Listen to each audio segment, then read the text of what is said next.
Decoded.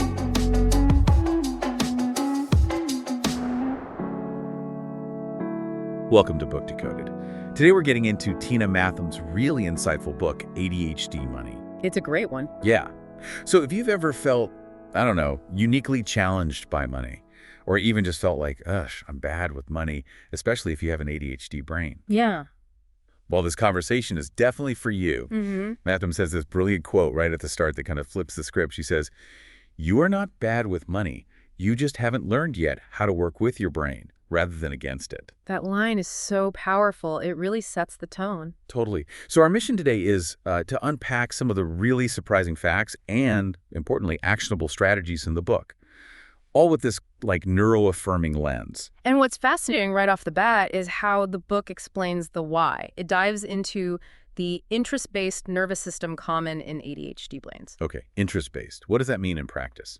Well, it basically explains why traditional budgeting, the spreadsheets, the strict categories, often feels incredibly boring, like painfully boring. Right, and so you avoid it. Exactly. Unlike maybe neurotypical brains that can be more motivated by thinking about long-term consequences, the ADHD brain needs something else.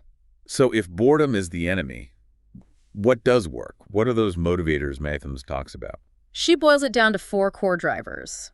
Interest, obviously, but also novelty, urgency, and challenge. If a money task doesn't spark one of those, good luck making it stick. Interest, novelty, urgency, challenge. Got it. Yeah, and this leads into her idea of adding neurospice, which is, adapting standard financial advice that often totally ignores ADHD executive function challenges. Like planning, organizing, impulse control, all that stuff. Precisely. So neurospice means tweaking things to actually work with your brain, like maybe ditching the rigid budget for something more like cash flow tracking, seeing where the money actually goes without the judgment. Okay, that makes a lot of sense. And it connects to something else he talks about, right? The emotional side of things, intense emotions and spending.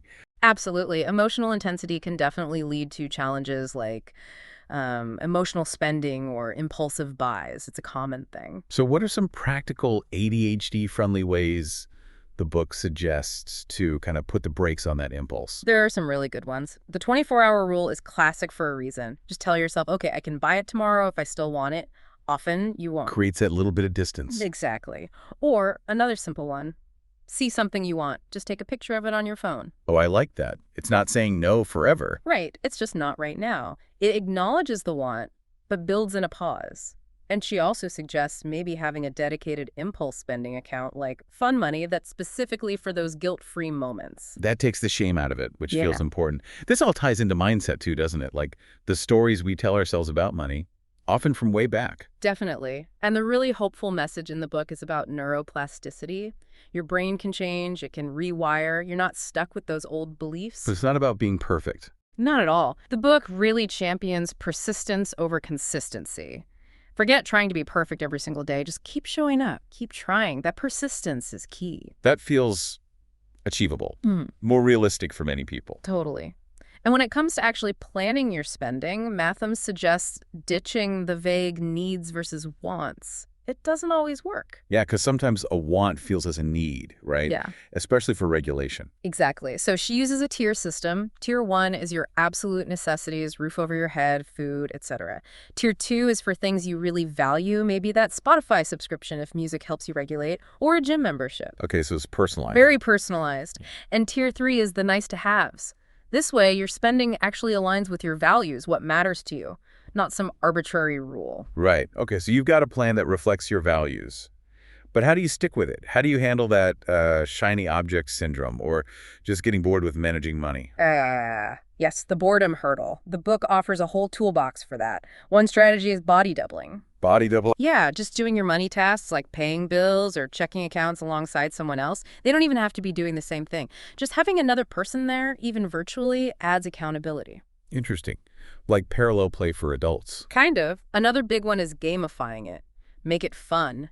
Use savings challenges, debt payoff trackers. Oh, like those charts you can color in as you save or pay off debt. Yes, exactly. Those visual progress trackers give you little dopamine hits, quick wins, makes it feel less like a chore. Love that. What else is in the toolbox? Habit stacking. This is a good one. You link a new money habit you want to build with something you already do and enjoy. Like checking your bank balance while you have your morning coffee. Perfect example. You stack the new, maybe less fun habit onto an existing enjoyable one. Makes it much easier to remember and do. Smart. Simple but smart. And finally, when it comes to goals, the book suggests moving beyond just SMART goals.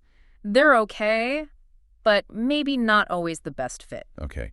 So what's the alternative? Brave goals. Goals that are broken down into small steps. Realistic, attractive, meaning something you genuinely want, not what you should want. That attractive part feels key. It really is.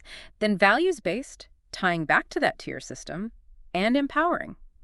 It's all about focusing on small, meaningful steps that build your confidence along the way.